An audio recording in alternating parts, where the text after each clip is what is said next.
record. Okay. I was saying that you'll see we might get to it, we might not today. But when we start, I have an opening statement that I'm sure is a little unusual. So I think it's unusual. In the light of the YouTube you sent, I'm not surprised. Well, so I'm gonna go on a limb. We're gonna start now. I'm gonna go on a limb and say that this opening statement of the hundreds and hundreds of years that Kuzari has been taught by the hundreds and hundreds of people and the tens of thousands of students that learned Kuzari over the years have never started a class with the following statement. Today, we're going to talk about cat whiskers, Fibonacci sequence, and maybe Bewitched, if we get to it. Okay? So if I've intrigued you, that's good. And if I haven't, you are welcome to find somewhere else to learn.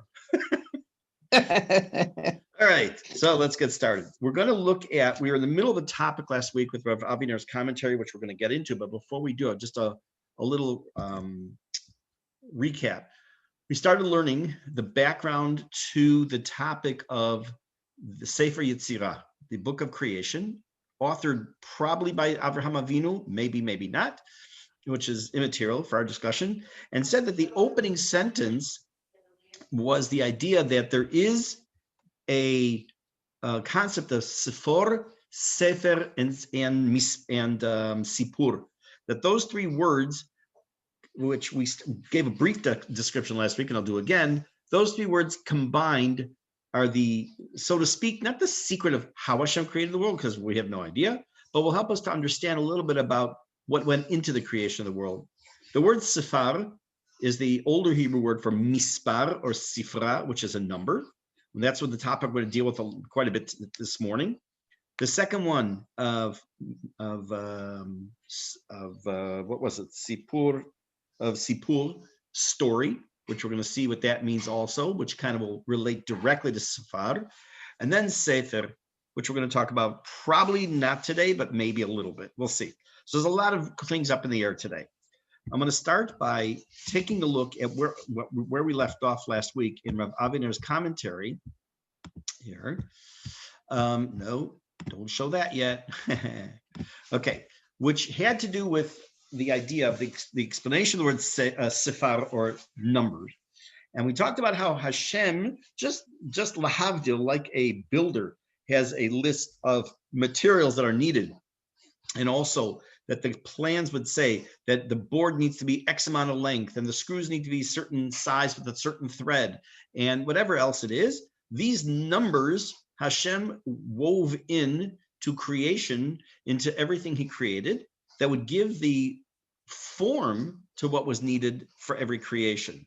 Now, there is a kind of almost a side comment, I think, from Rav Aviner, where you'll see the green arrow on the screen. He's going to go off and mention something else. This is a belief in Islam that he had a disagreement with, that believed that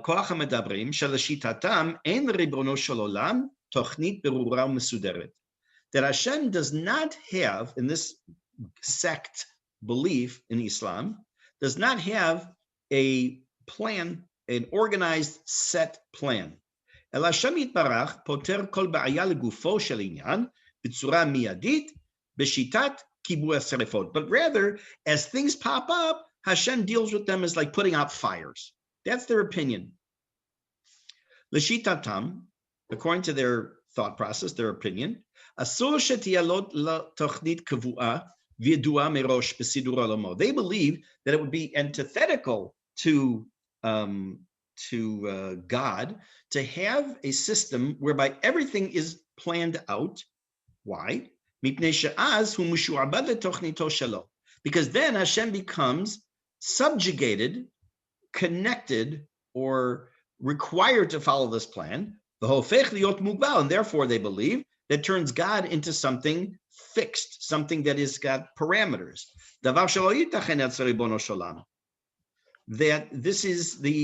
That doesn't make any sense in their opinion of God. Ad kan divrehem, this is what they believe. Derech mashal, now he gives us an example. Shoalim le'adam. Now, I just have to tell you, take a pause here for a second. This name, this group called Kalam, I said there's a guy at the school who teaches Arabic. And I sent him a message just before the class to make sure I pronounced the word right, because I looked it up. And he just got back. I just want to hear what he says to say how to pronounce it. I'm curious.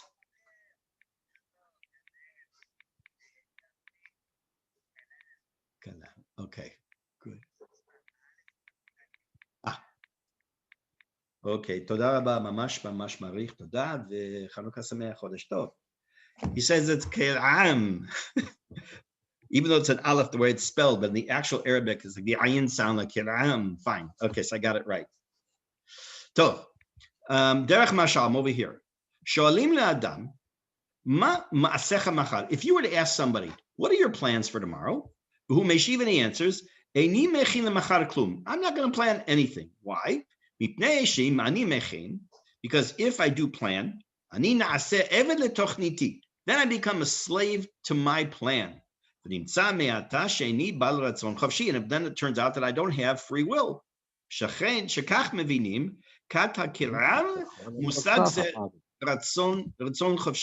That this is how they look at the idea of free will.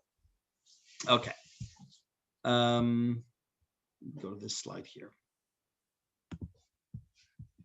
Al-Kach Meshiva Rambam, therefore the Rambam responds to this idea of the Muslims, Shebachach Adarabah, just the opposite. They are making fun almost of God. Even a normal human being who's normal, who's healthy, doesn't act that way. What does that mean? I mean, most people do not, again, in normal circumstances, don't live minute to minute. They have some plan, whether it's for their day, for their week, for the next day. They have some idea. I'm a planner. I love looking months ahead, literally sometimes a year or two ahead at some stuff. But not everyone's like that. But that's not necessarily normal. But the idea of having a plan and trying to live by it because it gives you some seder in your day. But this idea of God having a plan built into the world is God's glory. He can, on one hand, he can contain all of his actions for the future, and he doesn't deal with the push of the moment of something that comes up, quote unquote.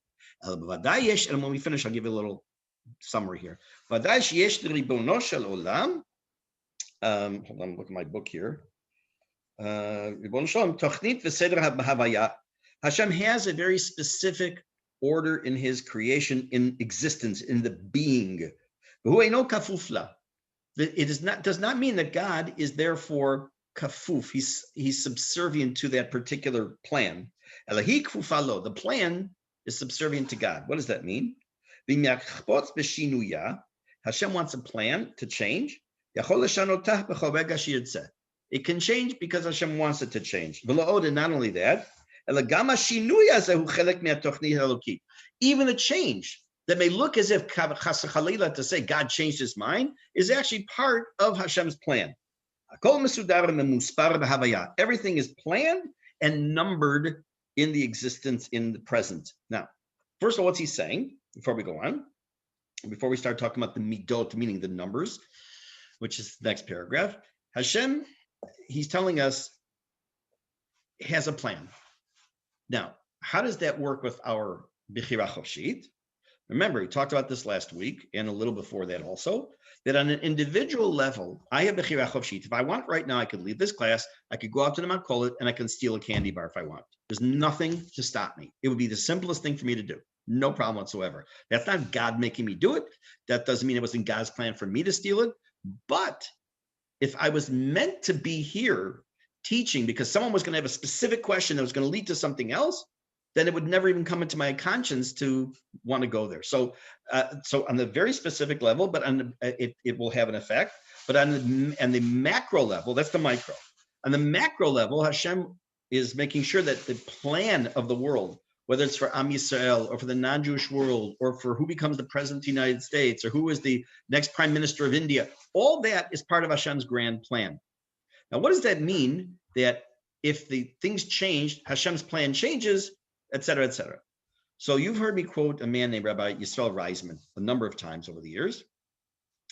And he has a class, a shiur he gives, that his title is as follows, and I'll explain it. Your plan B is Hashem's plan A. Ma pshat, ma pesharat avar. I wake up in the morning and I decide I'm going to go to this. Let me give you an example. About 2 months ago, when I started going back to the shul I wanted to go to, remember this whole the seger and all that, and there were no buses, and I didn't feel like walking up the hill, so I was going to Pnei Shmuel, which is much closer to the house, just walking there. So this shul I daven, it's up the hill, so I usually take the bus in the morning, not because I'm lazy, but it saves me a few minutes. So I finally decided, okay, this is it. I'm going to start going back. This is about 6 weeks ago, 8 weeks ago, at the end of the last seger of the next few. And the buses were started. The first one was going to be at 5:40. I was going to go on the bus. Get to the bus stop a few minutes early, and the bus waves me off, and he keeps going because he was jam-packed. Because if you remember, when the buses started running again, they were only allowing X amount of people. And then once they had that, so people were getting on the bus early, so they didn't have to worry about it. So he drove right by. Now, my plan B was go to Pnei Shmuel to daven. But it was in Hashem's plan that I was going to have be at Pnei Shmuel. That was Hashem's plan A. So what we see as change of plans is actually part of Hashem's Tochnit. Again, what does that do about my Bichira Chopshit? That's a different, much longer discussion. Okay, now let's take a look at the next paragraph, because now we're going to go back to the topic he was talking about that has to do with the numbering system and quantities, etc. Let me just see if he adds. Okay. So too, dimensions and area are planned and set in existence in the Yikum Ha'olam, in the universe. For example, not just in the macro, but again, the micro. Apo shel Adam, in this case, it means the nose, not anger. Apo shel Adam aroch umemukam b'diuk b'makom hamuchan lo. The nose of a person is located exactly where it's supposed to be, which is meant for it to be. Afal pisha davar motiro pegia b'shel mikumo. Sometimes you can get accidentally punched in the nose. You can bump your nose because it sticks off. It's bolet off the face. The bottom of our feet don't have much fat. In spite of the fact that that's the area in the body that could potentially get mostly damaged. Because you can you step on something, you can hurt your foot. In other words, when a person gains weight, I'd rather gain it the sole of my feet than my stomach. That'd be kind of cool. Get taller that way. It'd be a problem dealing with getting new shoes every 15 weeks, whatever it is. But the point is that Hashem organized the human body and the dimensions of said body in a very specific way. We know that without getting into God forbid genetic mutations, that when a child is born, you can almost bet where every part of their body is going to be. Now, there are medical aberrations, such as, God forbid, the heart on the wrong side of the body, the eyes misshapen, or an extra limb. There are things, obviously, but Big Gadol, we're talking 99% of the time. I may be wrong in the quantity or percentage, but the vast majority of the time, the child is born in the way that Hashem designed the child. Why that child had a mutation and everything else, that's a genetic issue. That's something that's God. I have to disagree with that. It has to be 100%, because those aberrations are plan A of what you called our plan B. No, that's not my point. I'm saying is that when a child is born that has an extra limb, right? Say they have an extra arm growing off of them. Right. As an It's example. a rare occurrence, but it's part of God's plan. It's not 99%. I'm not saying, no, you misunderstood. I'm not saying it's not part of God's plan. It is part of God's plan. What I'm saying is that those are the exceptions to the physical presentation of the human as Hashem had it. But for whatever reason, that person has an aberration. That's Hashem's plan. Okay.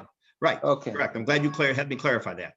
But the fact that the nose, you can't say, you take 100 people, you don't have the nose in 25 different places. It's all in the same basic place. Right? Same with the ears, the eyes, and how they function. Well, we're going to get to function. I don't get ahead of myself yet. Okay, so let's continue right over here where he says, Muva bechazal. Muvar b'Chazal is brought among the Chachamenu Zichronam Livracha, shekasher bara Hashem et haolam, when Hashem created the world, zimen kol ba'al chaim l're'ayon. He invited all the animals for an interview. Kedei l'hitya'etz imo, so they should take counsel with Hashem, bidvar seder mekomo shel kol ever ve'ever begufo, where every limb in the animal's body should be located. Lenochiuto v'i'iluto, both for its comfort and for its being able to do what it's properly needed to do. En evel b'bria, there is nothing mistaken in, and it's not the right translation, but what I'm using, in creation. Kol ba'al chayim mesudar b'tachlit hapele, or hafle. Every single thing in creation is created in an organized fashion for its wondrous purpose in this world. Hadiuk v'chochma chamush bekochot adirim lefi godlo. Every animal has its intelligence level exactly as necessary. It is armed with its amazing powers for its size. Now, what's he talking about? We're going to see. He's going to get a little bit more specific. But in general, right now, we're saying is that an elephant is an elephant because Hashem wanted it to be that big and have certain character traits, and a flea is a certain size and also has certain character traits. And why is it that an elephant's brain is so teeny? And why is it that I don't know, the monkey's brain is more developed than a giraffe? Why? Because it is for whatever their body needs for their tachlit, their purpose in this world. But he goes further. Rabotenu b'midrash omrim, the rabbis tell us in the midrash, now, it's hard for us to understand this because this is rather esoteric, but it means that the rabbis tell us that the animals that were meant to be kasher, or to be eaten, they themselves volunteered to be kosher animals, because it's of great benefit to them. Nosaf al zeh, let's go to the next slide. Hold on, let me go to this slide. No. Oh, sorry, I didn't go to the next slide. Okay. היותם טהורים יותר ממפרע מבחינה פנימית. בעצם היותם מזון לאדם, יש להם עוד עילוי על עילוי. So not only are they kosher animals, and not only are they intrinsically, internally, so to speak, pure, because of the fact that they're food for man, they have a benefit upon a benefit. But what did Hashem do? Hashem arranged it that the animals that are kosher are more easily captured to be eaten. Let's assume for a moment that a cheetah was a kosher animal, which it's not, obviously. It'd be very hard to capture a cheetah without having to shoot it or do something else. And trapping it could be very difficult as well. So that's not a kosher animal, but a cow, it's kind of hard to not outrun a cow if you need to. Most animals that are kosher, they are able to be captured fairly easily.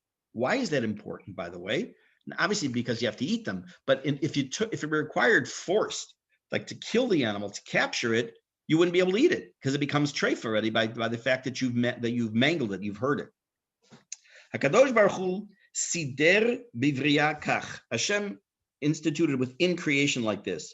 She'en bal chayim she'en lo manganon hagana v'hisardut lefi tzorko. Every animal, by the way, even human beings, but we're not talking about humans now, but every animal has built into it an automatic self-preservation mechanism.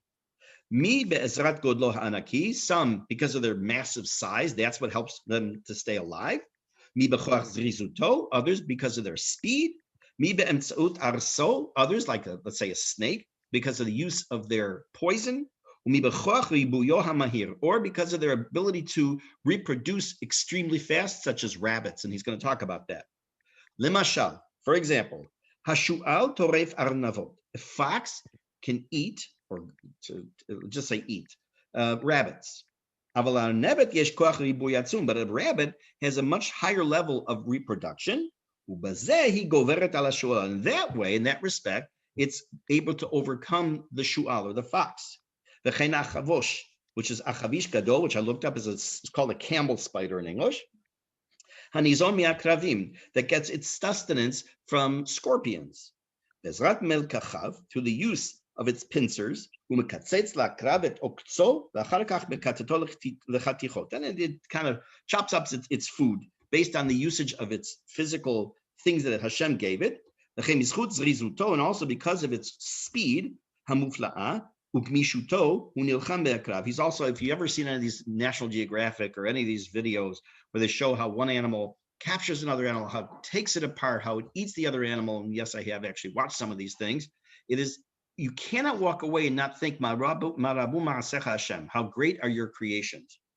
I'm going to read another line or two, and then we're going to look at another slide. Even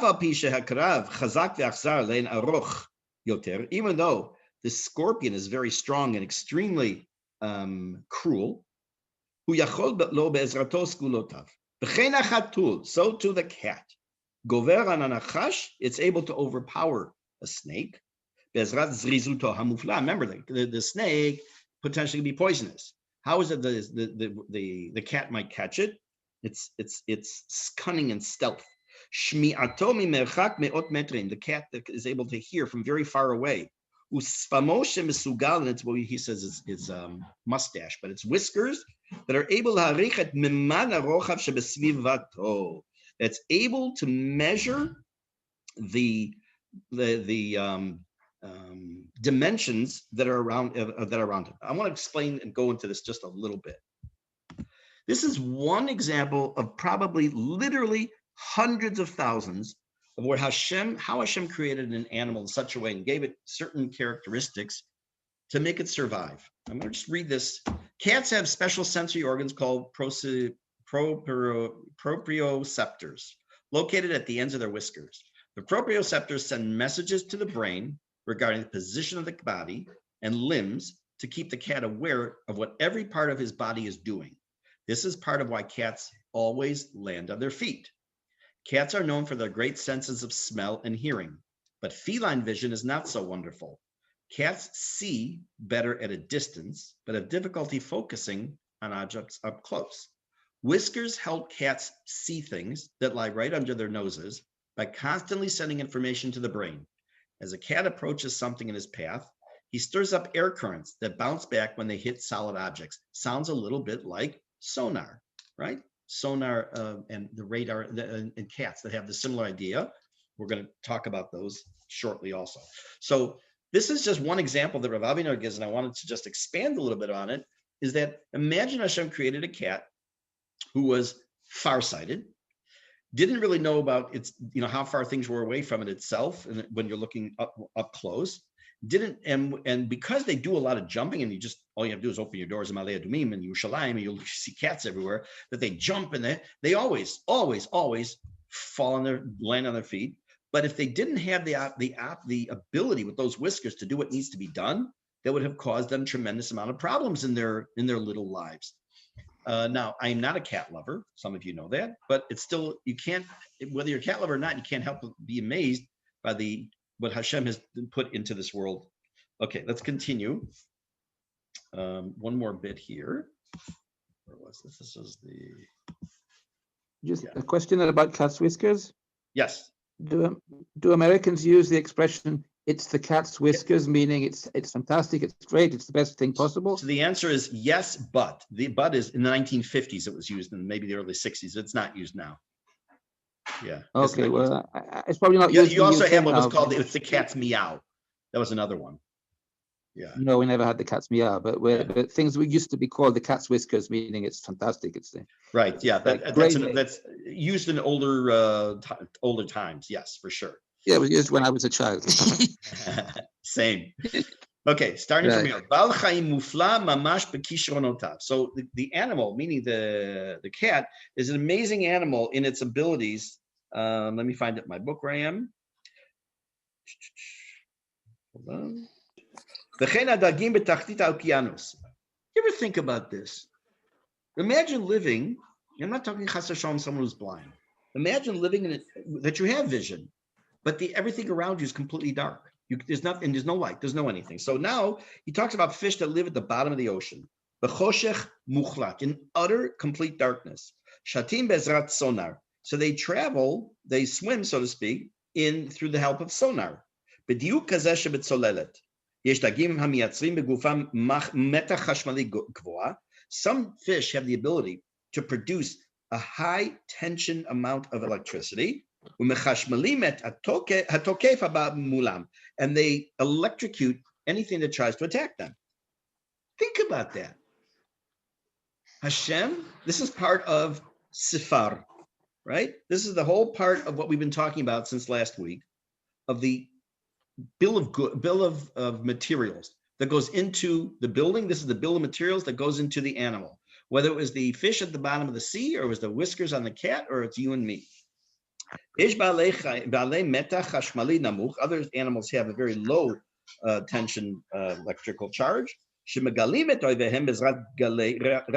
they somehow are able to reveal the fact that there's an enemy present by some kind of radio waves.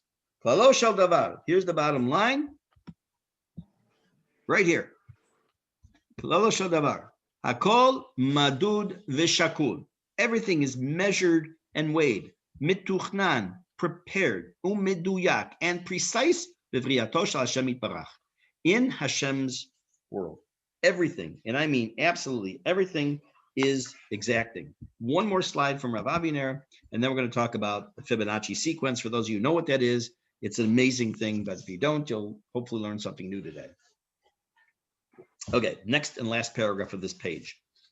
Yotze, it turns out, Shahamispar or Hasifar, the number, Sholet bakol mikol kol, is rules, so to speak, in every single aspect.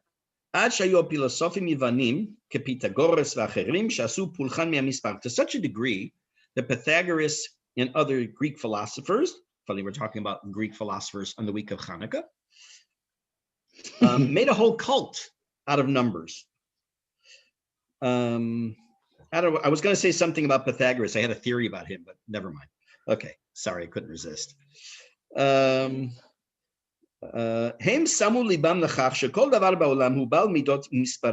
They realized that everything that exists had some kind of a preset set of measurements and number. For example, the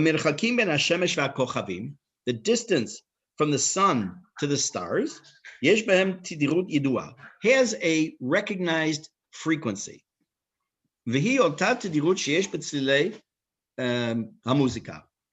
The frequency, it has a similar connection to the sounds of music. Alkein, therefore, kava Pythagoras ki yesh harmonia misparit bikum. Pythagoras, besides the famous a squared plus b squared equals c squared, besides that, one of the other things he's famous for is saying that there is a numeric harmony in the universe. The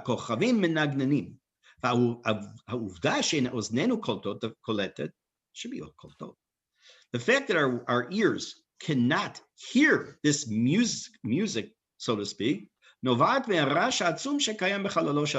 from the tremendous amount of noise in space. But had we had an ear that was appropriate for this hearing, we would actually hear the stars as they traveled through the heavens with a musical sound to it.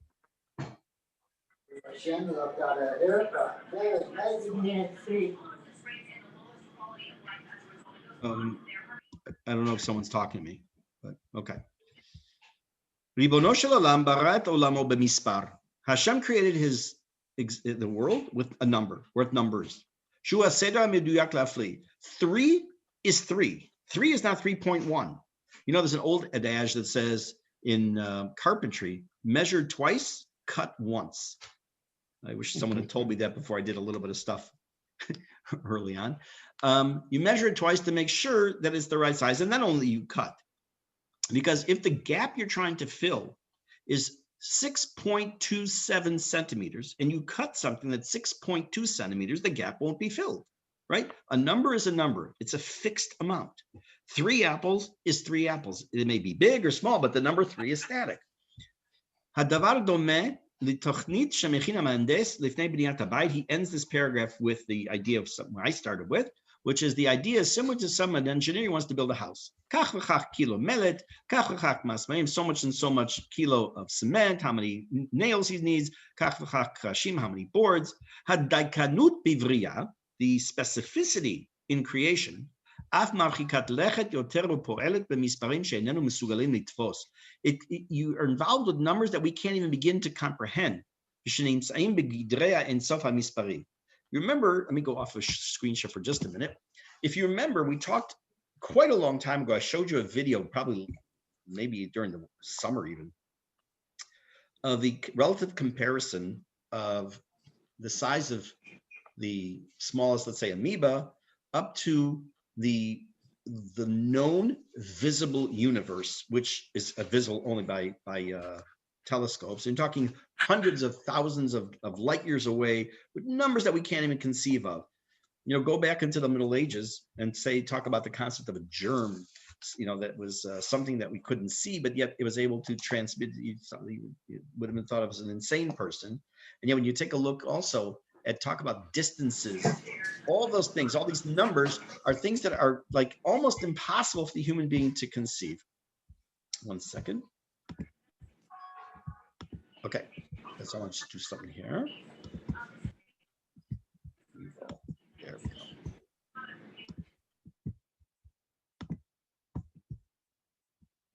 Okay, so let me take this off. Sorry, one sec. Close. So numbers. I'll start off by saying, as you know, I think, as I mentioned many times, I'm not a mathematician. I'm not a big math guy. I didn't do great in high school with it. I did great in college with math. Forgot most of it. But there are certain aspects of math that have fascinated me.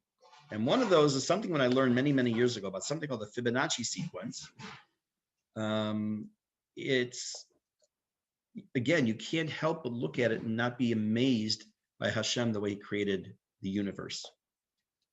Fibonacci was a man who lived in Italy, you can tell from the name, I think in Pisa actually, who did an experiment that had to do with rabbits, and had to do with X amount of rabbits and how many, by mating certain rabbits and over time, how many children, how many babies they would have, and this whole kind of thing that he came up with a mathematical number that goes as follows. You take a number, you start with the number 1, and put the number 2 next to it. The next number will be 3, because it's 1 plus 2 is 3. Then 3 plus 2, the last 2 numbers, is 5. The next number is 3 plus 5 is 8. 8 and 5, 13. 13 and 8, 21. Okay, that's the beginning of what's known as the Fibonacci sequence. What does that mean? What's the big deal? Like, who cares? It sounds like what's the next number in the sequence? What he discovered was that in nature, God, he didn't necessarily say God, but in nature, Hashem placed into it things that were repetitive. Okay, so first of all, if you take a look on the screen now, you'll see this section here. This is just showing you what I was just telling you as far as what do the numbers mean, how it plays out in nature. We're going to see in a minute.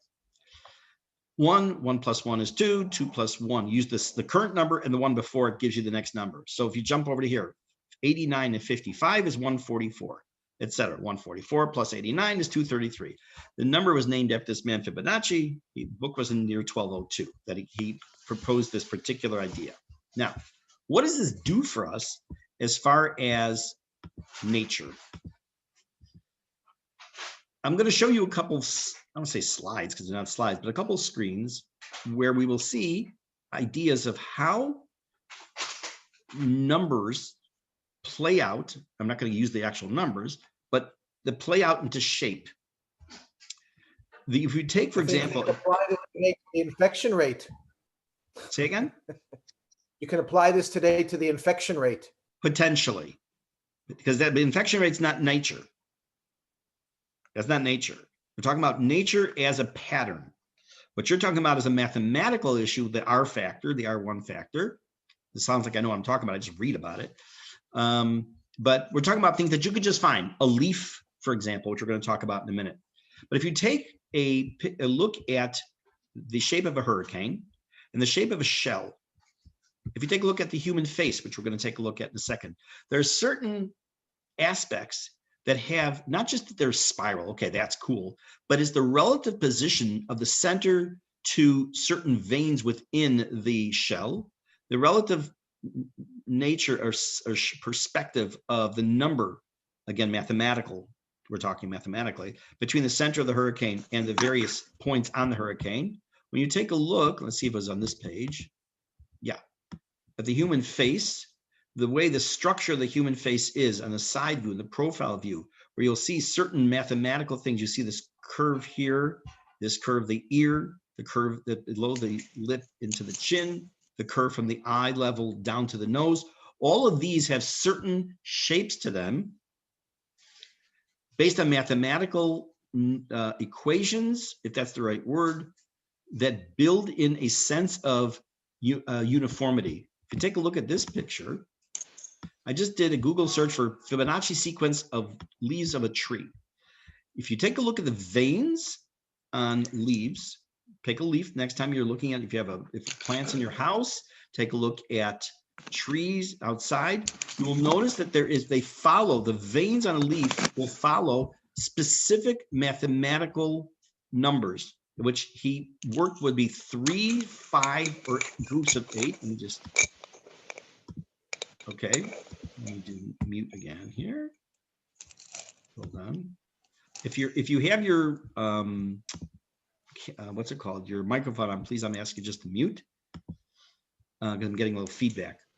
But if you take a leaf, pull a leaf off a tree, or don't have to pull it off, you shouldn't say that.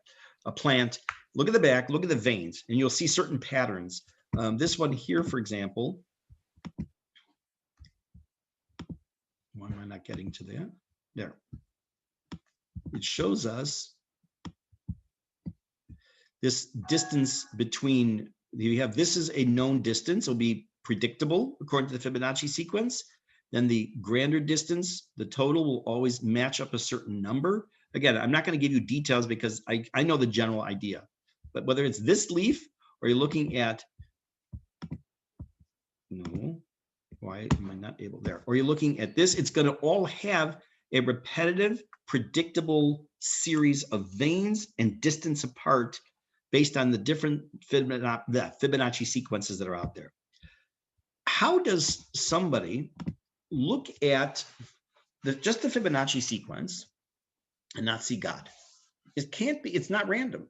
Not when you see it in the human face, leaves, shells, and those are just a couple of the examples, right? So this is the first of the three things, this sifar or mispar number that we started to talk about, that makes up the three parts, sfar, sefer, and sipur, or sipur and sefer.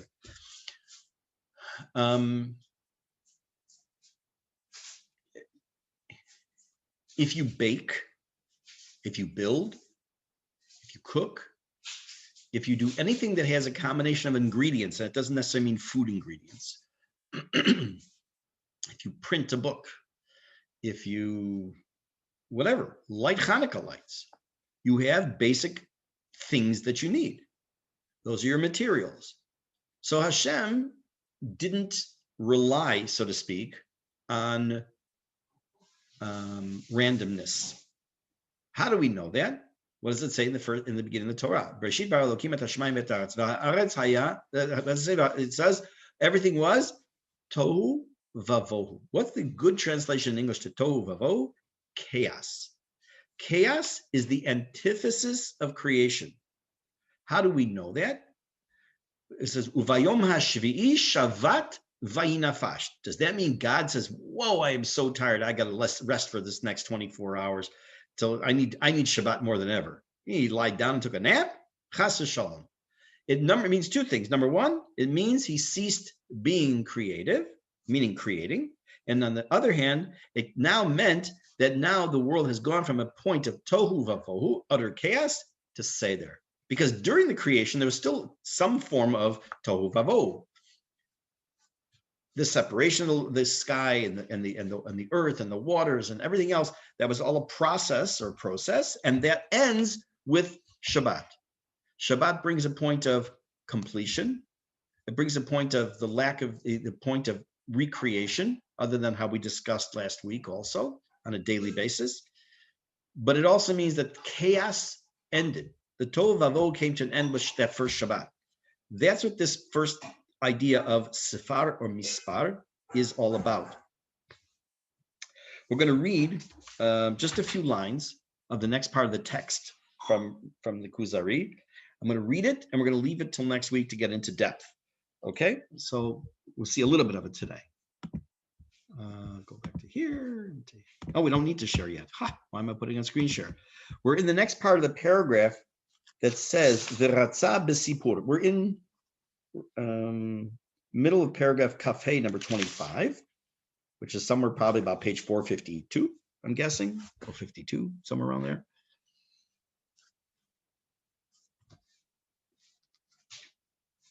Yep. Okay, good. Thank you. So on page 452, in the middle of paragraph 25, you're going to look for the words V'ratza b'sipur hadibur v'hakol. Okay.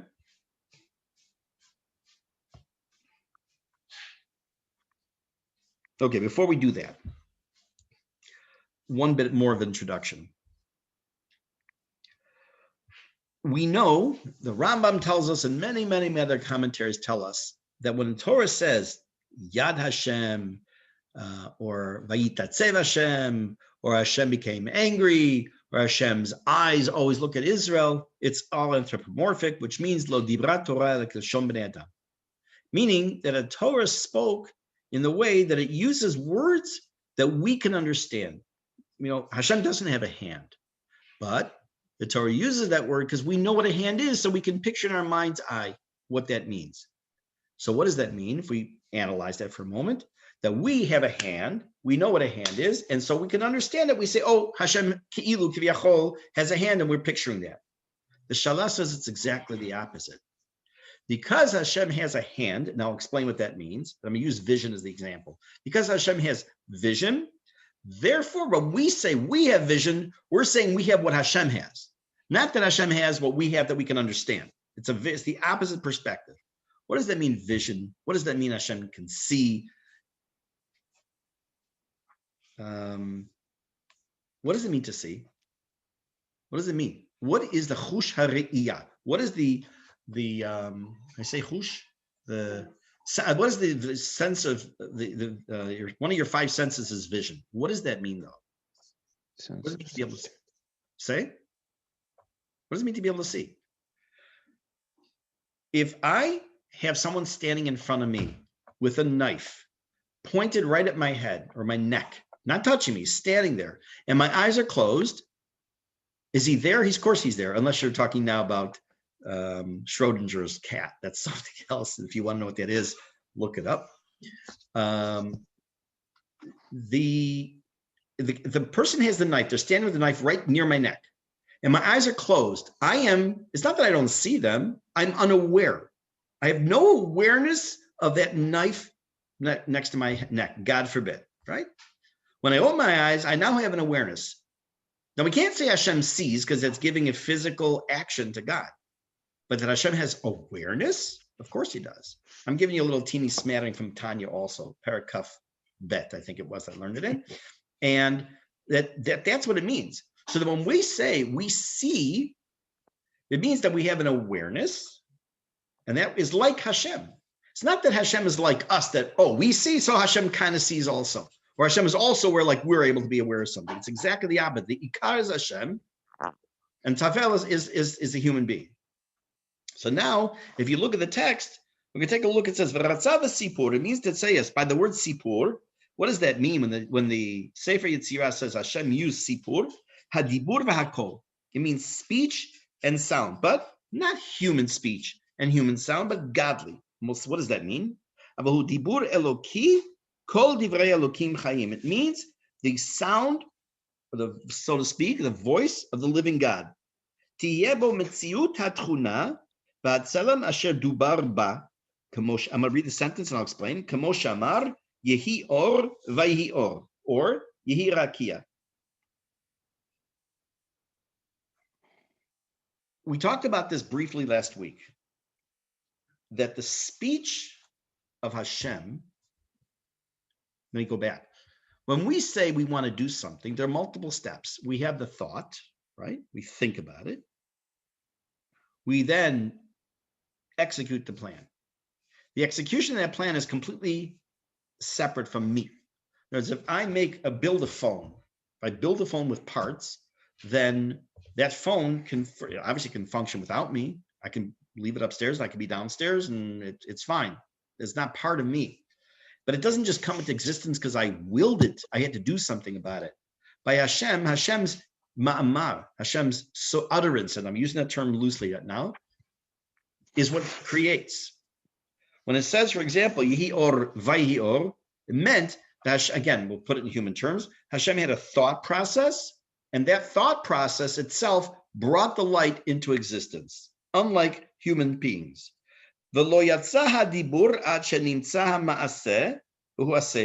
dibur and the bitzua, meaning the word and the execution of that word, happen simultaneously.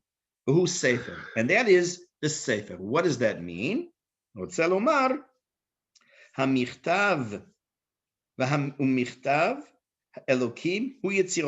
Divine writing is creation. What is Hashem? No, if I have a note to myself, I write a note to myself, I wrote that down. If I say, where's something that I wrote? Here it is. I can look at a piece of paper. What's Hashem's writing? You, me, earth, the sun. That's Hashem's, quote, writing. Udvar Elokim hu michtavo. Hashem's speech is his writing, because it brings into existence what you see. V'shiur Elokim hu dvaro, and his measurement is his speech. Okay, this sounds almost double speak, but it's not. Why? It sounds like, wait a minute, you said that his speech is this, and his writing is this, and listen to this next sentence. We'll finish with this next sentence, and then we'll make more sense of it next week. Hinei shav, it turns out, hasefar v'hasipur v'hasefer b'chol ka'el davar echad. When it comes to Hashem, that the numbers, so to speak, the bill of materials, the tchunot, or the characteristics that the object will have with those parts given to it, and the actual putting together of those parts and creation and everything else, by God is all unified as one. Pause for 1 second. Shema Yisrael Hashem Elokeinu Hashem Echad. We generally learn that to mean as kids, there's only one God. That's the basic meaning, and that's what it means. But now I'm going to give you a different perspective. And this is, by the way, you'll find the Kuzari, you're going to find the Tanya, you're going to find in, I believe also in Rabbi Yosef Albo's Sefer Yikarim. That what does it mean Hashem is Echad? Means that everything is connected to Hashem, and that's way much longer discussion than just that sentence. But now I'm saying that like a teeny piece is that Hashem's will and the creation of that will and the bitzua, the coming into existence, all of that is one thing. It's all one. It's all part of Hashem also. Uv'chol ka'adam, continuing, and by man, shilosha. There's 3 steps. There's what we call in Chassidut, machshava, dibur, ma'aseh. There's the initial thought. We talked about this a minute ago. There's the speech aspect of, okay, this is what we're going to build and how we're going to build it. And then there's the actual ma'aseh. By Hashem, they're all the same thing. What does man do? They kind of they determine in their brain what they need, and then say what needs to be done. Hashem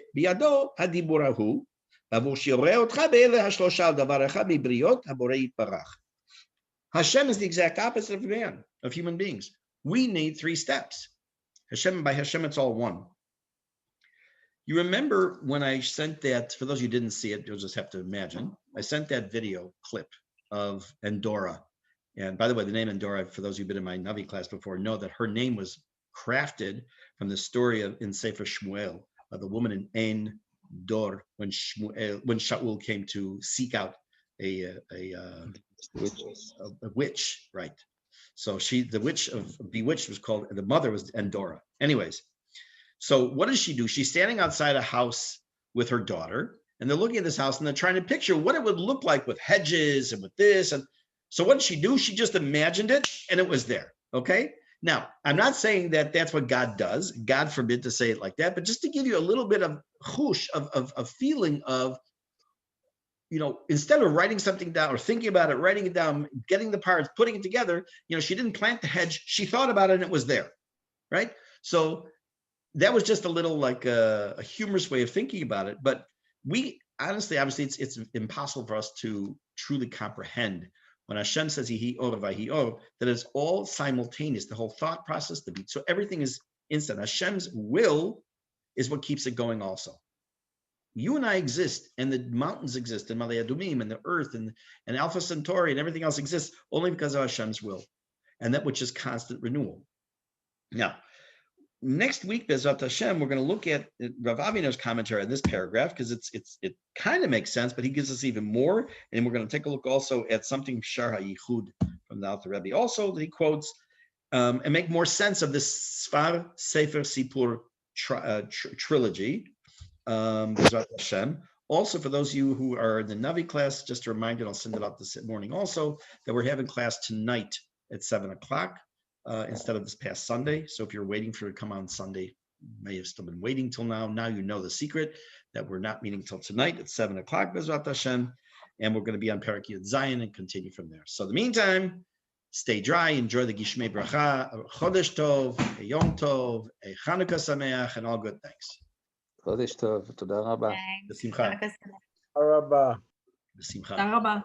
Just one last comment. Did you know that Fibonacci and the Rambam were contemporaries? Yes, that's when the Rambam lived. That's correct. The Rambam was 32 years old when Fibonacci was born. Yeah, And that makes Fibonacci was sense. 34 when the Rambam passed away. Wow, that's pretty cool. Yeah, we Right, kind of right. forget who were contemporaries of others, and it's sometimes mind-blowing. So, like, the birth of, look, I mentioned before that the American Revolution and French Revolution happened at a time period where revolution was happening around the world, including the Jewish world, because that was the birth of Hasidut. That was a Jewish I revolution. had never thought of that. I never connected the birth of Yeah, Hasidut it's a, with the American. it's a Jewish revolution, right? Right. Never thought of it. It was always clear to me that the French and the American revolutions were within a few years, because of course they were allies to fight the British. Right. They're only 20 years, So not even 20 years afterwards. apart. Right. Right. Very good. Very good. Thank you very much. You're welcome. By the way, Michael, we just to remind you that the Americans won the war. Just saying that. Oh, you had to put that in. Yeah. You had to put Have a that nice in. day. Yeah. Every time I see somebody like Stuart Varney on Fox News or Jonathan, what's his name, Hunt, Yes. right? Yes. One correspondents who've become American naturalized citizens. Thank you, Rabbi, very Oh, that much. traitor is on again. Thank you. That's funny. So, all right, be well, everybody. Bye-bye. Yeah, Bye. Rabbi, Yes. yeah. No, Hi, you're yeah, the first of all, I want to say I missed your class last, I Right. guess, 2 weeks, and I really missed it. I hope it's on recording. I've been The hoping one to from get 2 back weeks to ago, it. I think I did. I don't remember. I have to take a look. I'll send Okay, it to you. if I it does, did. whatever. Also, yeah, I'm hoping I can schedule it. If you could put me on invitations for your class tonight. Sure. I'll add you to the WhatsApp group. The Navi. Right. Okay. Very Yeah. good. Yeah. Okay. Be well, Yeah, everybody. yeah, I really missed the class. I had dentist appointment, had other things. I No just problem. We won't hold it Always against you. seem to be at the probably. wrong time. Okay, okay. Call Be to, well. Okay. yes. Bye-bye. Hanukkah Sameach. Hanukkah Sameach.